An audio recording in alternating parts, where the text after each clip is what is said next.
एक समय की बात है, पहाड़ों के एक छोटे से गांव में एक कुशल बढ़ई रहता था। उसका नाम रघु था। रघु लकड़ी के सुंदर घर बनाने में माहिर था। उसके बनाए घर इलाके में अपनी खूबसूरती और मजबूती के लिए मशहूर थे। समय बीतता गया। रघु अब बूढ़ा हो चुका था।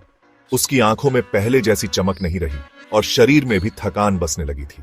उसका बेटा भी अब काम पर जाने लगा था, इसलिए रघु ने तय किया कि अब वह अपने काम से संन्यास ले लेगा। सेठ जी, मैंने आपकी बहुत सेवा की है। अब मैं बूढ़ा हो गया हूं और चाहता हूं कि आप मुझे रिटायर कर दें। जो भी मेरा बकाया बनता है कृपया मुझे दे दें। रघु, तुमने हमेशा मेरी बहुत मदद की है।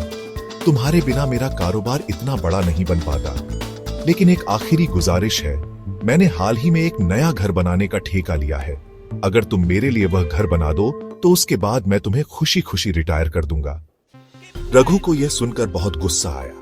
उसने मन ही मन सोचा, सेठ जी आखिरी वक्त में भी मुझसे काम निकलवाना चाहते हैं। अब मैं तो जल्दी जल्दी काम खत्म करके निकल लूंगा। रघु ने उस घर को बड़ी लापरवाही से बनाना शुरू कर दिया। उसने घटिया लकड़ी का इस्तेमाल किया, दीवारों में सही प्लास्टर नहीं किया और न ही खिड़की दरवाजों को ढंग से फिट किया। जो काम वह पहले 1 महीने में करता था, उसे उसने 2 हफ्ते में निपटा दिया।